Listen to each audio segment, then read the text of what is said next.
విశ్వసించి మనకు అధికారాన్ని కట్టబెట్టిన తర్వాత దీన్ని అమలు చేయడం నా బాధ్యతనా కాదా? కాబట్టి ఈరోజు మన నాయకుడు ఇచ్చిన మాటను తూచా తప్పకుండా అమలు చేయాలనే చిత్తశుద్ధితోని తెలంగాణ రాష్ట్ర ముఖ్యమంత్రిగా దేశంలో ఏ ముఖ్యమంత్రి, ఏ రాష్ట్ర ప్రభుత్వం ఈ నిర్ణయం చేయడానికి సాహసం చేయలే. దానివల్ల వచ్చే రాజకీయ పరిణామాలు కావచ్చు, లేకపోతే ఎదుర్కోవాల్సిన సమస్యల్ని చూసి భయపడి ఎవరు ముందుకు రాలే భారతదేశం మొత్తంలో.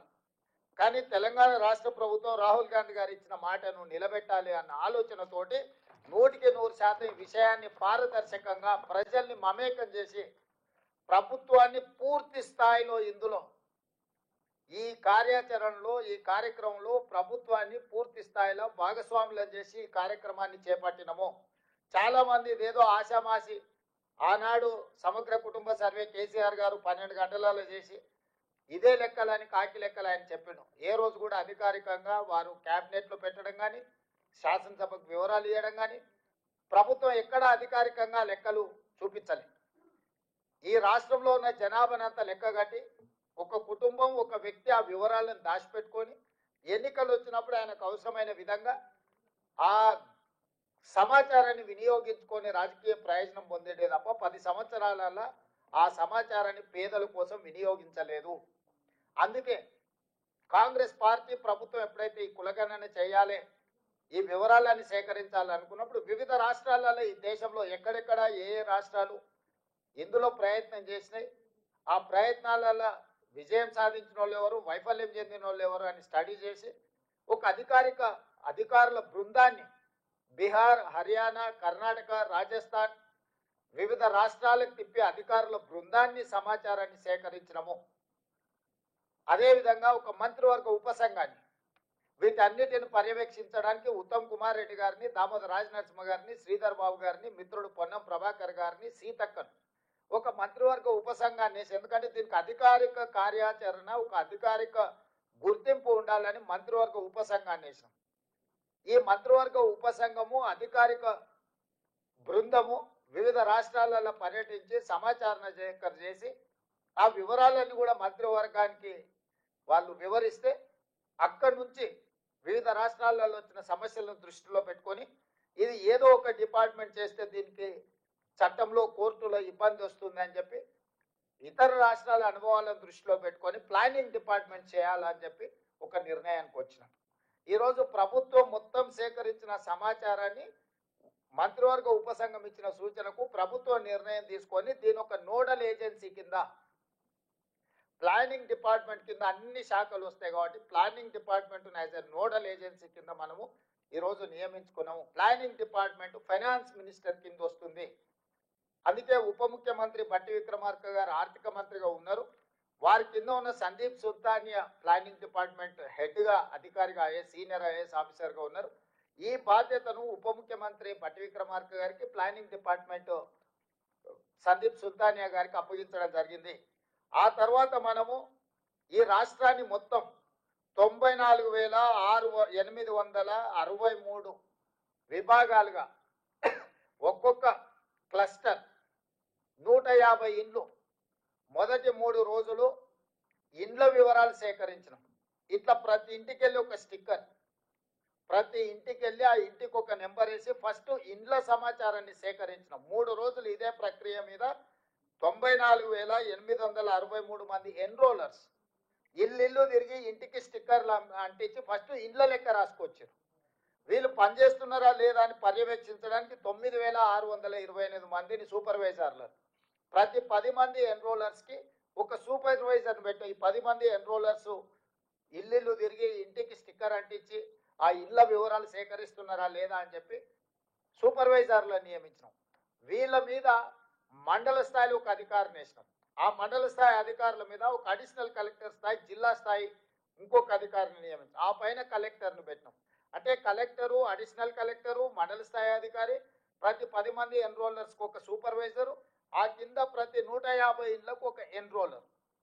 ఇంత వ్యవస్థను పక్కడబందిగా 1,03,889 మందిని ఈ ప్రక్రియలో భాగస్వాములను చేసినాము. ప్రభుత్వంలో ఉన్న 15 శాఖలకు సంబంధించిన సిబ్బందిని మనం ఇందులో వినియోగించినాం. అందులో ప్రధానంగా టీచర్లు, ఇతర విభాగాలకు సంబంధించిన అధికారులను ఇల్లు వెళ్ళి ఈ 150 ఇళ్లకు సంబంధించిన సమాచారాన్ని తీసుకురావాలని ఇచ్చినాం. వాళ్ళకి రెగ్యులర్గా గవర్నమెంట్ ఇచ్చే జీతమే ఇస్తే వాళ్ళకి ఇంట్రెస్ట్ ఉండదని చెప్పి ఈ ఎన్రోలర్స్గా పాల్గొన్న వాళ్ళకు కూడా మనం ఒక్కొక్కరికి 10,000 రూపాయలు ఇవి చేయడానికి వాళ్ళకు ప్రత్యేకంగా నిధులు ఇచ్చినాం. 160 కోట్ల రూపాయలు మొత్తం ప్రభుత్వ అధికారులు పనిచేసిన అదనంగా 160 కోట్ల రూపాయల నిధులను కేటాయించి 50 రోజులు నిరంతరం 1,03,889 మంది ప్రభుత్వ సిబ్బంది ఇల్లు తిరిగి సమాచారాన్ని సేకరించారు. ఈ సేకరించిన సమాచారం మొదట ఇళ్లకు ఇట్లా స్టిక్కర్లు అతికించి ఇళ్ల లెక్క తీసినాం.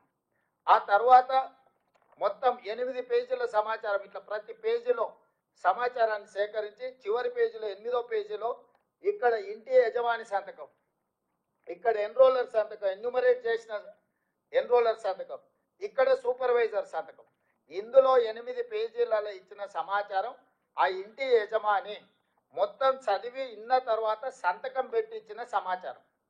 ఇది ప్రభుత్వ సిబ్బంది పోయి ఇంటి ముందర కూర్చోనో లేకపోతే ఇంటి బయట ఎవరినో వేరేళ్ళని అడిగి ఇంటి ఆయన ఏ కులమయ్యా లేకపోతే ఇంటి ఆయన ఏం చేస్తాడని అడిగి సేకరించిన సమాచారం కాదు. ఇవాళ ఇక్కడ ఉన్న మిత్రులందరికీ 8 పేజీలల్లా ప్రతి కాలం 57 కాలమ్స్ ఉన్నాయి. దీంట్లో ప్రతి కాలం ఇంటి యజమాని ఇచ్చిన సమాచారంతో పాటు ఇంటి యజమాని సంతకం తీసుకొని వాళ్ళ మొబైల్ నెంబర్ తీసుకొని సేకరించిన ఎన్యూమరేటర్ సంతకం పెట్టి ఈ ఎన్యూమరేటర్ మీద ఉన్న సూపర్వైజర్ సంతకం పెట్టి ప్రతి 150 ఇళ్లకు సంబంధించిన సమాచారాన్ని క్రోడీకరించి కంప్యూటరీకరించినము. 36,000 మంది డేటా ఎంట్రీ ఆపరేటర్లను సపరేట్గా ఈ 1,03,889 మంది సమాచారం సేకరించిన సిబ్బంది కాకుండా డేటా ఎంట్రీ ఆపరేటర్లను 36,000 మంది సిబ్బందిని అదనంగా తీసుకొని ఈ 36,000 మంది సిబ్బంది ఏ ఎన్రోలర్ ఎవరైతే ఉన్నాడో ఆ 150 ఇట్లాంటి 8 పేజీల సమాచారాన్ని తీసుకొని అతనే కంప్యూటర్ ఆపరేటర్ పక్కన కూర్చొని ఒక్కొక్క వివరాలు కంప్యూటర్లో ఎంట్రీ చేయించి, ఎందుకంటే గతంలో సమగ్ర కుటుంబ సర్వే చేసినప్పుడు ఎస్సీ ఎస్సీ ఉపకులాల సమాచారము ఈరోజు ఉన్నాయి 59 కులాలు, కానీ సమగ్ర కుటుంబ సర్వేలో ఒక రోజులో చేరడం వల్ల 82 కులాలుగా ఎస్సీ ఎస్సీ ఉపకులాలను రాసుకొచ్చారు వాళ్ళు. ఎందుకు 82 కులాలు వచ్చినా నేను స్టడీ చేసిన 82 ఎందుకు మోచి MOCHI ఆ కులం, కానీ కొందరు ముచ్చి అని రాసిన పోయినాడు MUCHI అని రాసిండు. ఆ కంప్యూటర్ కొట్టేటోడు మోచిని ఒక కులం కింద కొట్టిండు, ముచ్చి ఇంకొక కులం కింద కొట్టిండు. చెండాడ అని ఒక కులం ఉంది, CHA NDA DA ఉండాల్సిన దగ్గర చెండాండా అని కొట్టుకొచ్చాడు. సో అదొక కులం కింద ఇదొక కులం కింద చివరికి ఎస్సీ ఎస్సీ ఉపకులాలు 82 కులాలుగా మారినాయి. అంటే రాసుకొచ్చినోడు ఒకడు, కంప్యూటర్లో ఎంట్రీ చేసినోడు ఒకడు, ఇవి బయటికి చెప్పినోడు ఒకడు.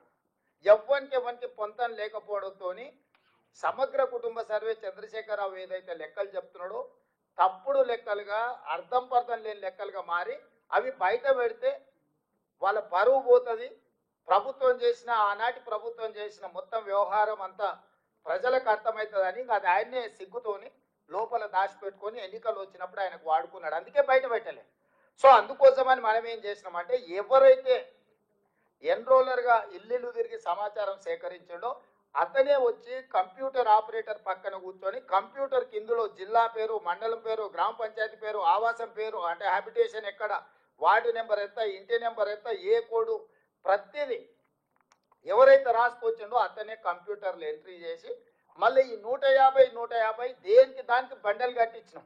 మనం ఎన్నికలలో ఓటర్ల బ్యాలెట్ ఎట్లయితే కౌంట్ చేసినాక బండిల్ కట్టి దాచి పెడతామో రేపు ఎవరైనా గిట్లనే ఏదో ఒకటి చెత్తబాగుడు ఇది తప్పుడు లెక్కలు అని అంటారని చెప్పి ప్రతి 94,863 మంది ఎన్రోలర్స్ 150 ఇళ్ళకి ఏదైతే లెక్కలు రాసు